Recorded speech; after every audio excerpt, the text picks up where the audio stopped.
Hello, I am Dr. Steve Johnson, and this is question and answer meeting for the Theories of Addictions course, week number 2, in which we covered the disease and public health models. And so I did receive some questions, and so I will just take them in the order that, pretty much the order that they came in. First question was, are these models under the disease model mutually exclusive? I'm assuming that this individual meant when we were looking at the spiritual, the psychological, and physical medical models that fall under the umbrella of the disease models. And are those three mutually exclusive? No, not logically mutually exclusive. However, those individuals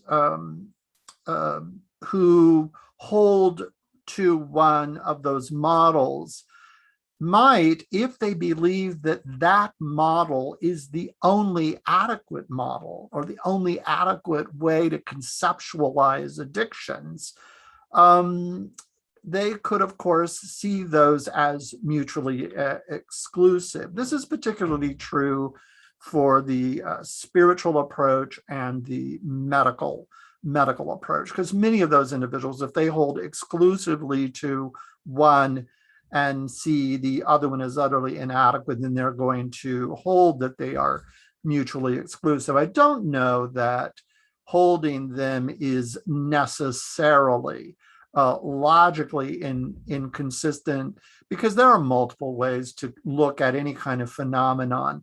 But if an individual says that there is only one way to look at this, and of course they could experience that as mutually exclusive, or hold the inference that it is mutually exclusive.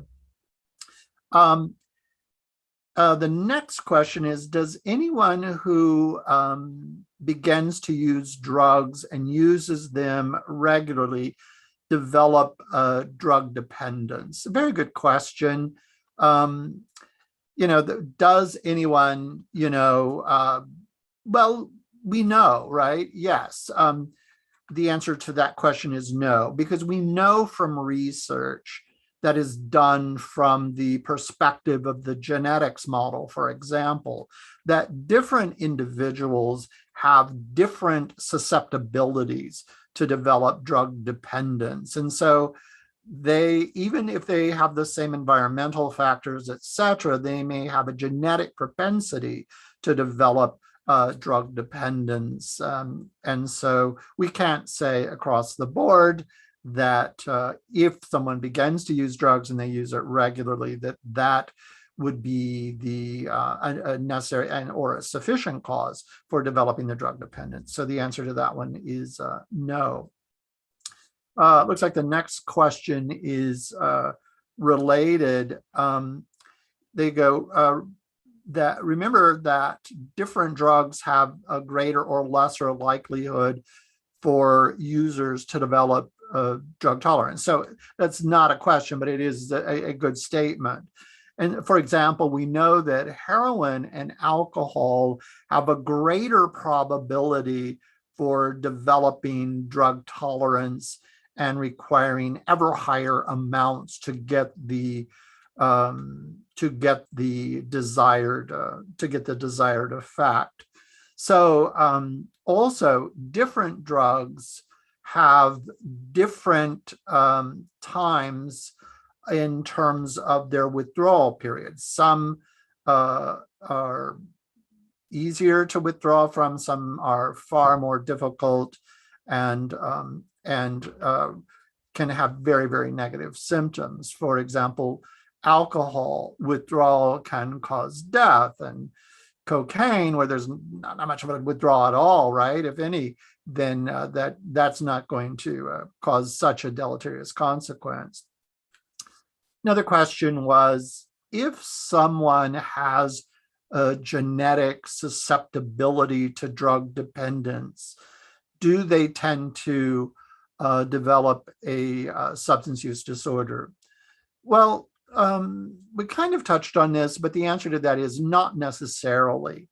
Again, genetic susceptibility is only one of the factors that causally contributes to the development of a substance use disorder. But there are environmental factors, stress and friends and family, that are other kind of factors. So this is important because we can, to a large degree, control some of those environmental, some of the environmental factors, not all of them, but we may be able to control that. We may not be able to do much about the genetic susceptibility, but we could be more proactive about those environmental factors. And in fact, it might be really nice if, and we will see this in the public health model, where they actually do tend to focus quite to a large degree on those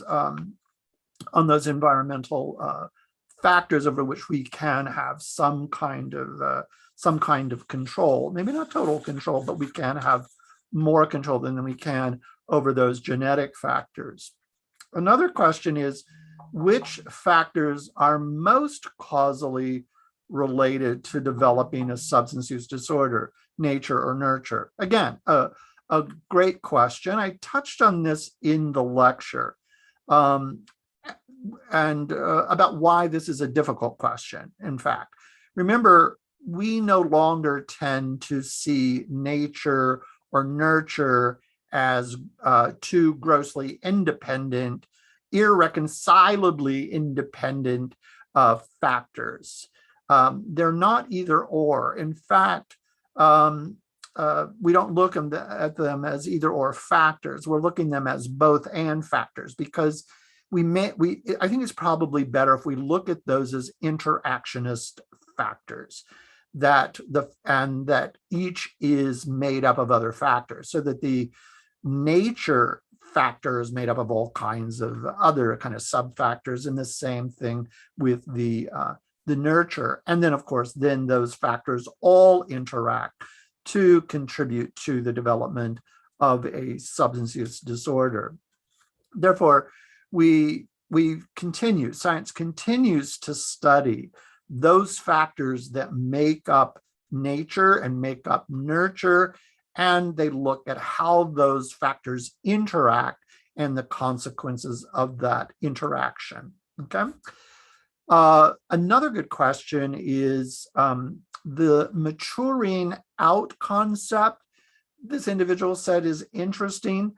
Does this mean that with more research, we can determine what contributes to this maturing out, so that we could help individuals form more adaptive ways to deal with stress and so forth, to avoid developing a substance use disorder? Long question, but it's really quite good. And it really boils down to, we know that there are some factors that may be at play in maturing out. For example, the individual begins to manage their moods better. They make choices about the environments they're going to hang out in, so that they don't put themselves in really high-risk situations, or falling in love, or having a job that really is important to them, may be factors that are preventative in many ways. Again, this is a fascinating question. In fact, I hope some of you, especially you young individuals who are early in your career, take it upon yourself to do the further studies in this kind of phenomenon. As I said, we see older individuals with an addiction perhaps learn over time, and do make modifications in their life and interactions with the environment, others, etc. So maybe there are some other neurobiological reasons that we could investigate to see whether those are in place too. So very, very, very, very fascinating question. I think that this question, and this is not directly related, but I think this question actually touches on something that is really, really important. And that is a form of reasoning that is used in research that we often don't look at. Most people, when they look at the kinds of reasoning that are engaged in research, think of deduction and induction only, where deduction is where we go from general, kind of generalities down to specificities, where induction begins with individual observations and then comes to generalities. But there's another form of thinking and reasoning that is fundamental to research, and many people haven't heard about it. It is either called retroduction or abduction. Charles Saunders Peirce, the father of American pragmatism, called it abduction. And I think both terms are really adequate. And the nature of abduction is really important for developing scientific hypotheses. Example, let's say I see a surprising phenomenon, such as maturing out. And then and let's call that Q. Then I hypothesize that hypothetically, if P, then Q. Hypothetically, if this is the case, then we would see maturing out.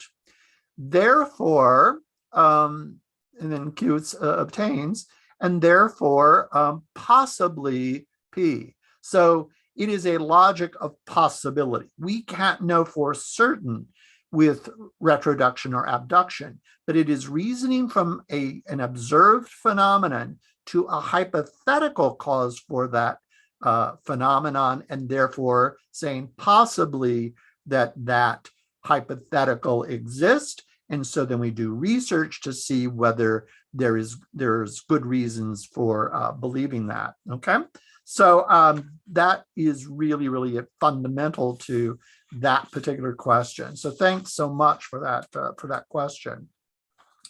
Another great question I really like quite a bit is, why does social stigma contribute to the development of a substance use disorder?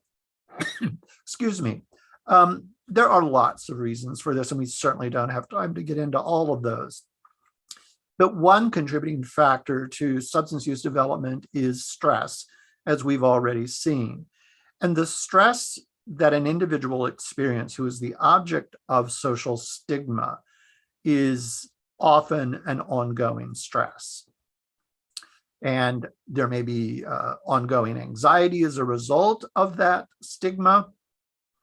There may be social pressure and discrimination that the individual receives, and that could be constant over a long period of time. And we know that stress over a long period of time raises cortisol levels that has all kinds of effects on us emotionally, but also physically. It predisposes us to any number of physical or medical conditions. So this is a real big problem, both in terms of mental and emotional disorders, or even physical conditions. So think about it. If someone is surrounded by and lives within an environment where their being is seen as aberrant or immoral or perverted or disgusting, then they may also have a tendency to internalize those descriptions and begin to believe that about themselves, which would be really unfortunate. And that is another contributing factor. The result of that could be low self-esteem, or the absence of unconditional self-acceptance. And we know that low self-esteem is one of the contributing factors to the development of a substance use disorder. So social stigma needs to be worked on very much proactively, because individuals who are the object of social stigma can have really, really negative effects. Okay. If we switch to the questions about the public health model, there are a few. One question is quite good. It says, can only one factor or one component in the triad model actually cause substance use disorder. Now, remember the triad model in the public health model is that there are three constitutive parts: the agent, the host, and the environment, and that those interact. Well, the answer to this question about can one factor be the causal factor for substance use disorder? No. The factors, agent, host, and environment, don't exist in isolation anyway. If there's one, there are other factors. It's not like there's just an agent, because then just being an agent is not going to, if marijuana exists, doesn't mean there's going to be, necessarily an addiction, right? There needs to be a host, and there needs to be an environmental factors there. So none of those exist in isolation. So the answer would be no. But also no from another sense is that each of those are contributing factors. Each of those would be necessary factors, but no one of them is sufficient. So they're necessary, but not sufficient. Okay, so that would be that's the approach to that. Another question is, isn't poor parenting the only real cause of substance use disorder and the only potential cure? Again, a really interesting question, I think really worth looking at.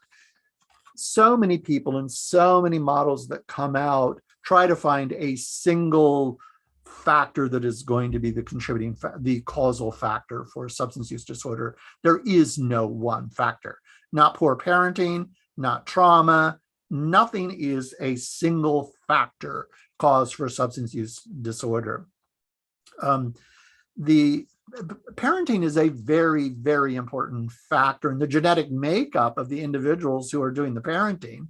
Their mental and emotional state, etc., are very, very important factors in the development of the child to develop a substance use disorder. But we need to look at, especially from the public health model, those other factors that are contributing factors, such as poverty, race, ethnicity, and the stress and the differential health care that is received by some individuals or some groups of individuals due to healthcare disparities. So each culture has some kind of structural weakness according to this model, and those structural weaknesses warrant being addressed so that anyone in that culture not only has access to healthcare, but can actually get the needed healthcare. Sometimes people, particularly politicians, will say, well, everybody has access to public health, and so problem solved. But that's not quite the case, as we learn from the public health model. So, for example, one might say that there are community health centers where an individual could get the care, but it depends on how far away the community health center is from the individual. What if the person doesn't have the money to pay for the bus or the Uber or whatever to actually get there? Let's say they don't have a car, that it's hard for them to get there. So theoretically, they may have access, but quite functionally, they don't have access to it. Or what if they don't have even the finances to handle such things? So you see, it's not quite so easy to say that we all have equal access to healthcare. Another question is, you said in your lecture that that the age of onset of using a drug is a major contributing factor. Can you give an example? This is a really important issue because age of onset is vitally important in terms of ultimately developing a substance use disorder. Age of onset means the age at which someone begins to use a particular substance. And I can give you an example. Yesterday, I did a webinar on nicotine addiction. And one of the things, by the way, it's a free webinar. You can find it on this particular YouTube channel, REBT Education and Training. So if you do that, there's a playlist for this course, Theories of Addiction. If you look under that playlist, you will also see that webinar that I did on nicotine addiction.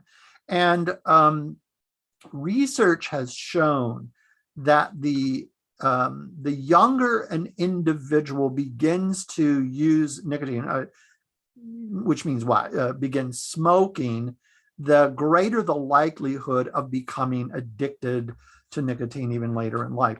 The age, for example, in the United States, we see, well, it's a rather interesting phenomenon in the United States. Over the last period of few years, when we look at high school populations, the age at which high school individuals are using has gone down.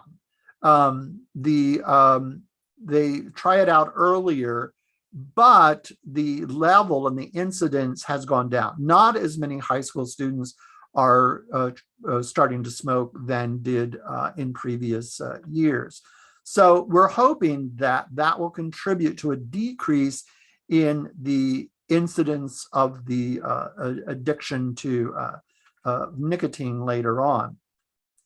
A statistics that I found was that 17% of high school students have tried smoking within the past year. However, 23% have tried are using marijuana, and that number that is using marijuana is rapidly increasing. So we might expect to see the health and mental health problems associated with marijuana use, because the incidence is younger, beginning is younger, and may be existing over a longer period of time. So the age of onset is tremendously important. And so there are some social programs, public health programs that are trying to get at those younger populations so that we can try to decrease the likelihood and incidence of them using any kind of substance.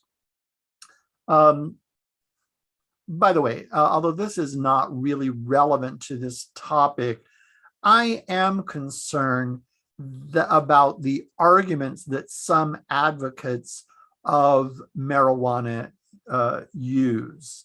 And, you know, I would have to acknowledge that there are some benefits to the use of marijuana for individuals with certain particular conditions. And even many of the states within the United States are very much aware of individuals doing